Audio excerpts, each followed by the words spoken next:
Oke, assalamualaikum warahmatullahi Assalamualaikum wabarakatuh. warahmatullahi wabarakatuh. Oke, kali ini saya kedatangan tamu ini dari Boyolali, dari jauh-jauh dari Boyolali bersama Mas Toji. Iya. Iya, atau di Facebook namanya Sarsito kalau nggak salah.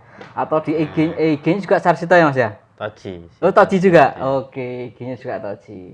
Oke, dia adalah seorang budayawan juga, fotografer juga. Tapi kali ini aku akan mengulik dari sisi fotografernya dulu ya.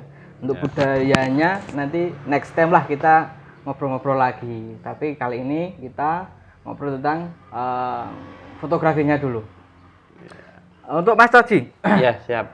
Gini Mas Toji ya, dulu itu kok bisa ke fotografi itu gimana tuh? Awalnya budayawan terus akhirnya lari ke fotografi itu gimana itu? Dulunya itu seperti apa? Sebenarnya dulu basically saya adalah retail, jadi pengusaha retail. Oh, pengusaha retail ya? Jualan gitu. Cuma Oke. pada waktu itu kita ada kongsi dengan teman. Kayak begitu. Nah, ketika pecah kongsi itu tipikal saya adalah orang yang tidak mau menyakiti partner bisnis gitu. saya. Jadi itu begitu pecah kongsi, akhirnya saya pindah ke fotografi. Jadi tidak meneruskan pekerjaan saya yang dulu yang membuat saya pada saat itu, kaya. Oh, kaya. Okay. Oh, dulu berarti kaya nggih? Dulu saya sempat kaya. Kaya ya. Jadi Itu sempat kok bisa juga. retail dan akhirnya pecah kongsi itu dulunya itu jualan apa itu retailnya itu apa? Saya dulu hobi saya kan naik gunung. Kalau di sini gitu? Ya teman-teman Sragen itu ya komunitas garasi itu Wakpas itu pasti betul. Saya kenal dan mengenal dan dikenal di situ. Nah, kemudian kita bikin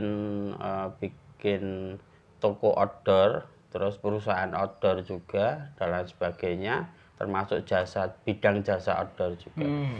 Nah, seiring berjalannya waktu, ya masing-masing mungkin memiliki ego yang sama kuat. Terus kemudian memang biasalah kalau ada di bidang usaha itu ada friksi atau gesekan itu. Nah, akhirnya saya juga karena ada beberapa hal yang harus saya selesaikan di luar pekerjaan itu, saya mundur dari kongsi itu dan saya berpikir bahwa saya tidak akan membangun sebuah bisnis yang sama dengan yang akhirnya saya karena dulu memang hobi fotografi, saya kembali ke fotografi. Ke fotografi ya dulu. Ya. Ditambah lagi tahun-tahun segitu itu tahun-tahun euforia politik. Tahun berapa itu, Mas? Kira-kira tahun 2004. Jadi 2004 berarti ya? 2004 itu, 2004, 2005 itu, kalau saya memotret dari 94. Oh, kalau motret dari 94. Ya, mulai dari kamera analog pada saat itu ya yang terbaik seri Nikon ya FM, MM1 gitu ya. Itu. Wah, luar biasa. Itu yang Mamiya kalau full frame-nya, Hasselblad gitu. Medium formatnya itu. 120. Nah, 2005 itu era politik itu pemimpin dipilih oleh rakyat, artinya pemilihan langsung dan di situ dibutuhkan multimedia termasuk fotografi yang baik, videografi yang baik untuk mengarahkan situ dan pada saat itu kebetulan saya masuknya ke situ. Oh, langsung ke politik berarti langsung ke politik. Jadi saya fotografinya kebanyakan untuk politik. Untuk politik ya, untuk kampanye, pencitraan, untuk pemilihan. Waktu itu di mana itu? Diawali di mana dulu? Di Boyolali langsung atau di? Enggak, saya itu ke Boyolali kan 2015. Oh, 2015. Jadi sebelumnya di mana itu? Saya lebih banyak berada di kawasan Sragen, Kabupaten Sragen. Oh, kawasan Sragen berarti ya. Mulai zaman karena dulu gini Mas, jadi gini. Sragen itu tahun-tahun segitu itu media darling. Artinya disukai oleh media. Nah, karena di situ ada Bapak Untung yang begitu berprestasi, yang visioner. apa yang dilakukan itu selalu menjadi sorotan nasional. Nah, betul. karena saya dulu marketing, jadi saya memahami itu bahwa lebih cepat dongkrak orang yang terkenal daripada membangun sendiri. Akhirnya 2010 ada salah satu tokoh di Sragen yang dekat dengan saya masuk ke lingkaran itu. Jadi langsung masuk ke fotografi politik berarti ya? Iya, dan termasuk era politik ya. Termasuk beberapa juga memotret untuk salah satu tokoh nasional juga. Oh, seperti dan itu. Sebagainya. Tapi kali ini saya nggak ingin mengulik tentang dunia politik, dunia fotografi politik ya. Tapi pernah nggak Mas Toji selain motret di dunia politik atau kampanye dunia politik, tapi motret entah itu motret model atau apa ya istilahnya di luar politik lah, itu pernah nggak Mas Toji? Jadi gini, sebenarnya saya itu motret nggak bagus-bagus banget. Gitu. Nah, artinya memang foto saya biasa-biasa saja. Oke, Cuma ada beberapa foto saya yang viral satu, terus kemudian di beberapa lomba dan menang. Sebenarnya biasa-biasa saja karena konsep fotografi saya mungkin yang berbeda dan memang tidak dipahami oleh masyarakat. Konsepnya apa itu sebenarnya? Kalau di dunia Mas Toji itu konsepnya apa? Ya saya dulu lebih ke foto jurnalistik ya. Jadi mesti fotonya ya ngeblur-ngeblur, gitu. shaking, terus dan lain sebagainya. Dan lebih banyak foto-foto saya itu indah dinikmati ketika sudah lebih dari 5 tahun. Oh gitu. Jadi lebih lama malah lebih indah gitu fotonya itu. Lebih menarik gitu. Betul, oh gitu. Contoh kasusnya seperti ini. Saya kadang ketika orang bicara foto landscape, mereka melihat foto itu pemandangan dan lain sebagainya. Kalau saya lebih ke arsitektural. Jadi itu motret jalan, motret bangunan lama, motret kota, apa yang ada di dalam kota itu. Saya juga sudah pernah bikin buku 1000 pintu.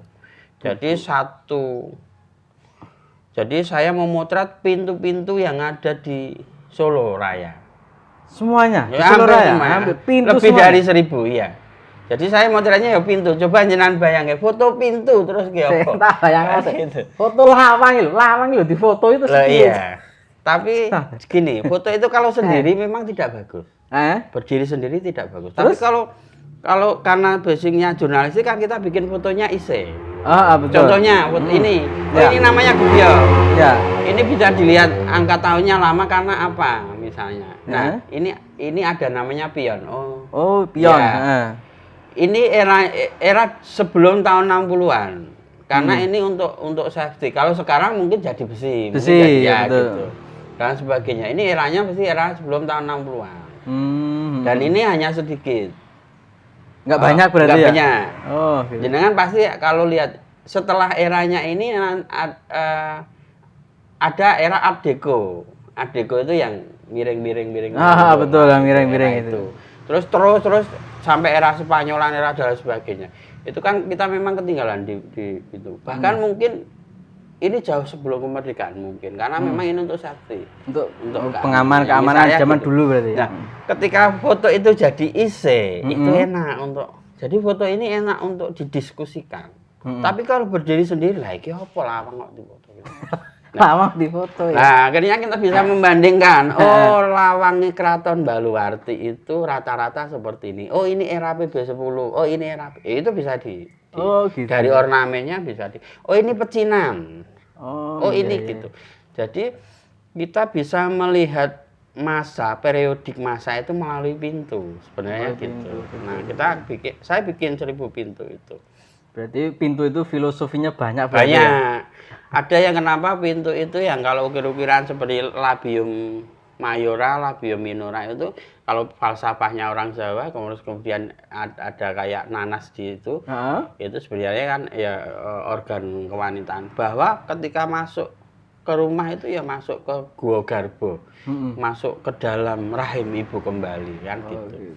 Ada banyak filosofinya dan itu asik. Itu proyek saya yang agak rodok nyeleneh. Banyak. Terus kita motret karat misalnya. Karat, jadi tayang berarti. Tayang. Oh, tayang itu potret berarti. Ya, ini kan bayangke karat. Heeh, betul. Saya tak bayang sih karat itu dipotret karat. akhirnya. Ketika kita memotret karat itu dengan komposisi yang benar, Ya. kemudian dengan pencahayaan yang bagus, oh itu jadi luar biasa. Oh iya juga sih. Terus pada waktu pintu itu kita juga motret gembok. Gembok. Macam-macam gembok. Wah, seribuan. Pernah gembok. nyoba saya untuk motret gembok itu. Pernah juga kayak apa ya? Asiknya di mana enggak asik? Enggak asik teman. Apa ya? Ada nilai tersendiri itu loh. Gembok itu ada filosofinya itu apa ya? Betul. Gitu. Terus saya pernah motret khusus bebek. Bebek sebenarnya. Bebek, dan itu 100 foto saya yang terkait dengan bebek. Mulai dari telur, bebek, wong angon bebek adus, wah segala macam semuanya bebek. Itu saya sempat dibeli ekspatriat, salah satu nek wong Jawa nganake ya wong Londo yang tinggal di Kepraban itu beli 100 foto saya. Kita nggak tahu, tapi kemungkinan besar itu dipakai untuk hotel di luar negeri. Di luar negeri. Iya. Dibeli berapa dulu? Ya. Ada nilainya enggak?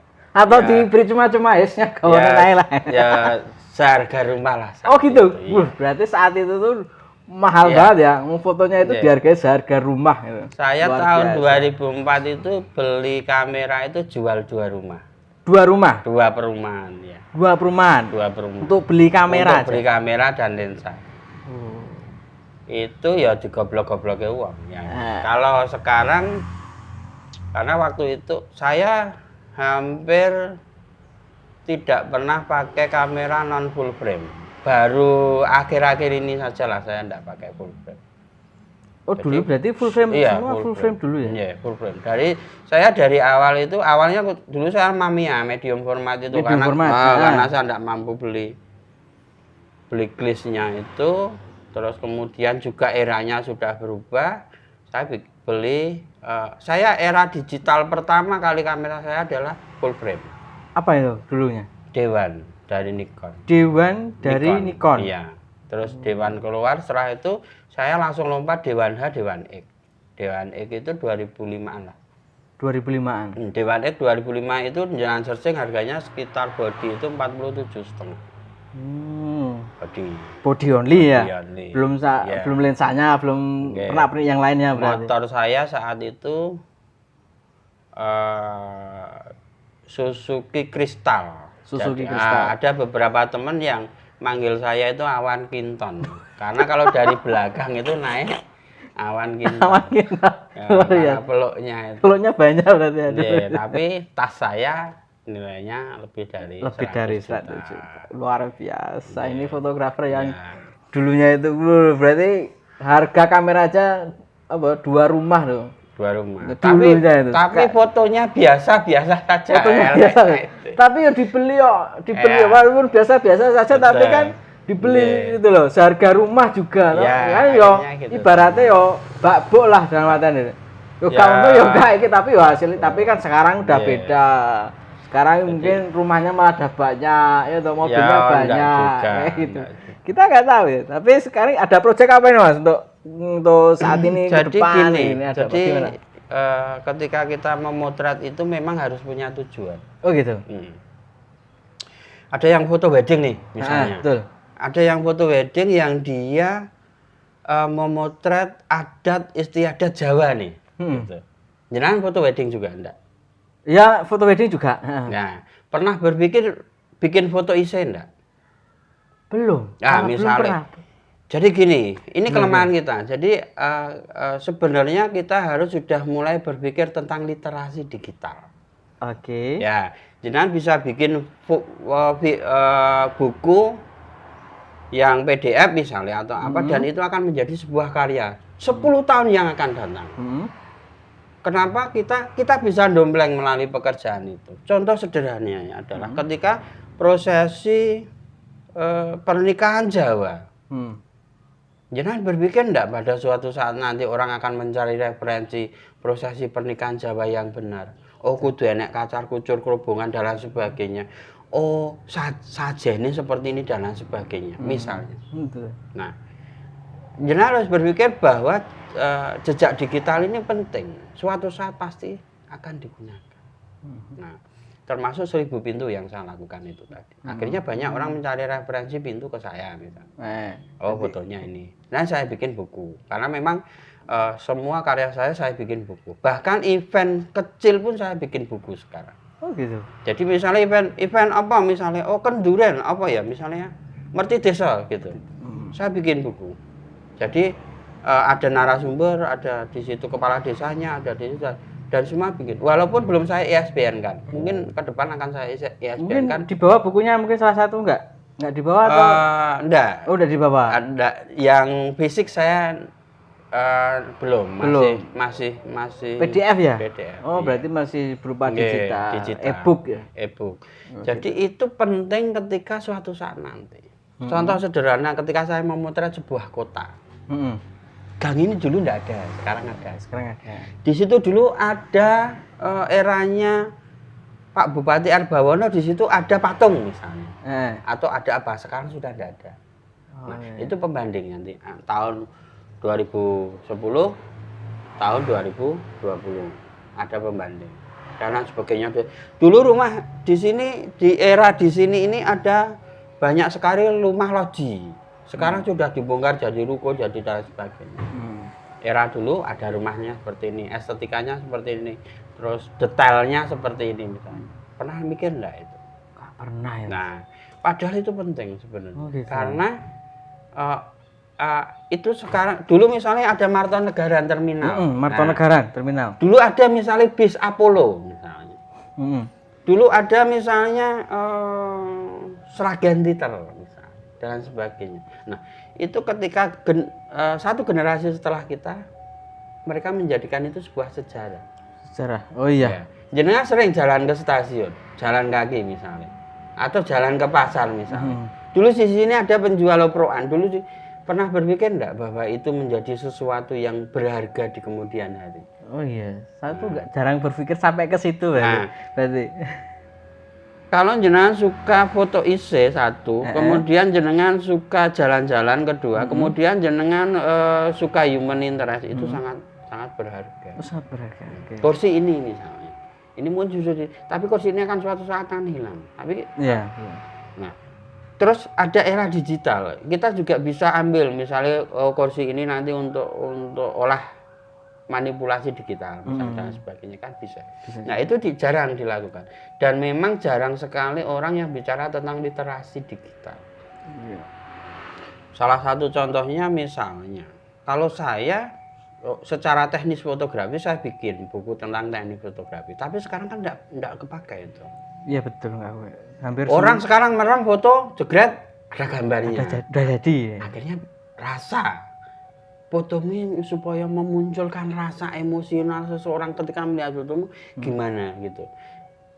Foto itu semua bisa auto. Mau bukaan, mau speed, mau semuanya bisa auto. Yang tidak bisa auto adalah komposisi satu. Betul. Kemudian yang kedua memasukkan objek yang ada dalam satu frame itu keputusannya fotografer. Kan gitu. Terus yang ketiga adalah melihat cahaya itu jatuhnya kemana. Itu masih prerogatifnya fotografer. Tapi ketika jenengan bikin foto, jenengan tanpa memakai hak prerogatif itu pun juga bisa meremil HP cekrek pasti ada gambarnya. Ada gambar. Kalau era saya kopong kabeh ada gambare. Soalnya kita masih pakai, dulunya itu masih pakai film atau klip gitu. Ya, betul. Nah, sekarang teman-teman muda ini harus kita pahami bahwa memotret itu bukan hanya mantan. Ada Shutterstock. Shutterstock ada. Ada beberapa web yang jualan foto di situ. Jualan foto di situ. Nah, anak-anak sekarang harus sudah mulainya diarahkan ke situ juga. Oh, iya. Mungkin bagi kita biasa setiap hari lihat pintu itu, kenapa pintu itu kok ada lubangnya satu kok enggak? Itu kan jadi sebenarnya itu kan rusak, tapi bisa kita bikin foto yang baik. Foto yang bagus gitu ya. Berarti kuwi kali di-lighting kono wis apik misalnya. Jadi melihat ini ya, berarti melihat momen atau melihat sisi dari seni fotonya berarti. Iya, terus setelah itu kita jual ke luar negeri. Orang Eropa jarang lihat sapi, jiwan misalnya. Tapi kan kita setiap hari lihat. Setiap hari lihat. Padahal fotonya biasa-biasa saja. Yang tidak biasa itu adalah menempatkan hasil karya Anda di tempat yang tidak biasa. Contoh sederhana, saya pernah pameran di salah satu kafe di Jakarta Selatan, tepatnya Ambasador di Mega Kuningan itu, dekatnya JW Marriott itu. Saya pada saat itu pamerannya tajuknya foto hitam putih. Jadi semua foto hitam putih berarti semua? Atau gimana? Iya, semua foto hitam putih. Itu pameran hitam putih? Hitam putih. Tapi bukan foto monokrom loh ya. Beda ya, monokrom sama hitam putih beda? Jadi saya memotret objek semuanya, satu objek hitam, satu objek putih. Oh gitu? Iya, jadi orang ke situ kecelek, tadi ya dipisu-pisui gitu-gitu. Orang memahaminya foto hitam putih itu monokrom, kan gitu? Iya, tadi saya juga berpikir itu, hitam putih berarti kan monokrom. Kok beda? Bukan monokrom, berarti beda ya hitam putih sama monokrom. Ternyata beda. Beda. Yang di foto saya itu kan foto hitam putih. sama yang putih. Walaupun backgroundnya sana berwarna. Ada orang pakai kaos hitam, ada orang pakai kaos putih. Oh gitu. Ada orang pakai sepatu hitam, ada orang pakai sepatu putih. Oh, gitu. Dan foto itu 50% yang didirect. Yang 50% memang pure murni ya, murni. tanpa didirect sama sekali. Jadi saya pas kebetulan di kereta lihat orang pakai kaos hitam sama besi sama yang putih. Ya sama-sama tidak kenal ya foto gitu-gitu. Jadi saya pernah pameran juga setelah hitam putih itu kerut. Kerut ya? Ya, kerut itu wajah laki-laki atau perempuan yang usianya sudah senja. Itu kan berkerut nggih. Nah, itu sebenarnya indah untuk dinikmati. Nah, itu kita bikin pameran. Nah, di tengah-tengah pameran itu ada salah satu orang yang membeli hasil karya saya. Bertanya, ini harganya berapa? Nah, gitu. Pada saat itu tahun 2005 kalau nggak 6 itu saya jual 15 juta. Dan ternyata dibeli. Padahal itu aku ya gur atau ateng gitu. Maaf ya. Ya segur ngomong tok lho. Maksudnya gur guyon lah gitu. Ternyata malah dibeli. Nah, itu begitu selesai transfer file saya kasih. Dan saya memang sudah tidak punya hak untuk foto itu. Nah, akhirnya saya diajak makan di atas itu, diajak makan, dia bercerita, bertanya dulu, ini motretnya di mana? Di Kali Jambe. Iya, di Kali Jambe. Karena di Kali Jambe dulu ada semacam alas jati, maksudnya jati-jati gitu. Dia cari gendong kayu cari. Tapi foto itu lama, itu sebelum 98. Jadi lama buat lama, gitu ya? Ya. Dulu saya pakai Canon Mat gitu, hanya pocket Canon Mat itu. Pakai pocket berarti? Iya. Dulu ya kalau dolan kan lebih murah pakai itu. Saya juga masih punya beberapa foto kamera lubang jarum juga yang lebih murah lagi.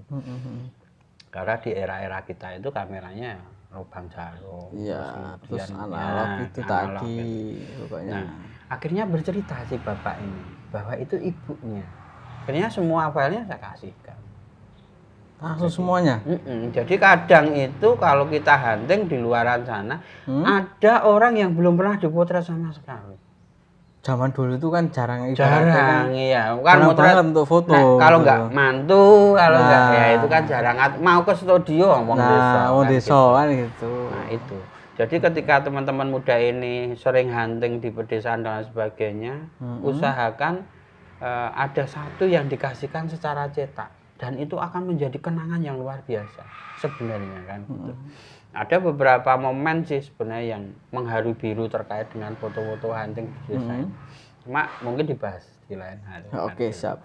Mungkin ini aja langsung ke pesan-pesan untuk YouTuber yang nonton YouTube ini lah. Pesan-pesan bagi mereka untuk anak-anak muda, fotografer-fotografer muda yang baru-baru bermunculan ini apa ini?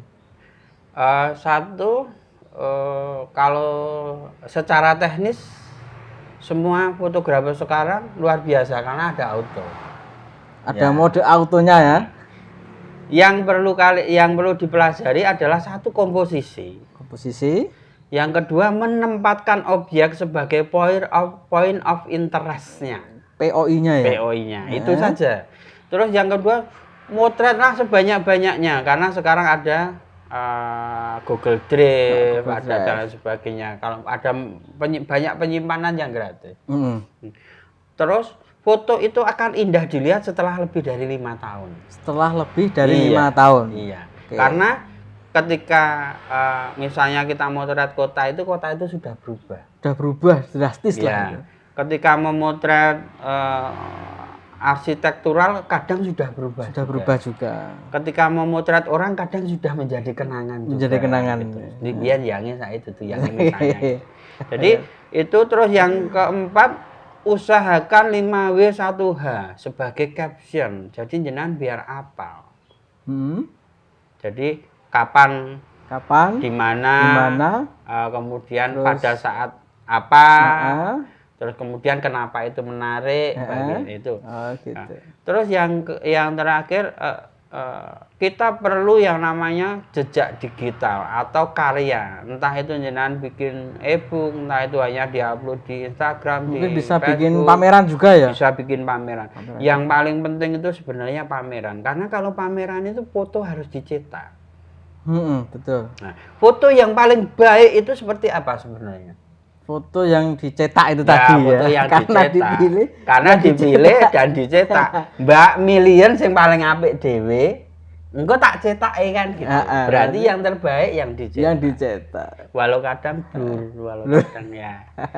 Oke, ya itu tadi untuk pesan-pesan untuk teman-teman di sana yang nonton YouTube kita. Pokoknya terus pantengin ya, mungkin ini aja dulu, nanti next kita lanjut lagi karena durasinya terlalu panjang. Pokoknya nanti kita lanjut lagi dengan Mas Toji. Kita datang lagi dari Boyolali. Udah gitu aja pokoknya dari saya. Banyak terima kasih untuk Mas Toji. Banyak kekurangannya pokoknya. Gitu aja ya. Terima kasih. Assalamualaikum warahmatullahi wabarakatuh.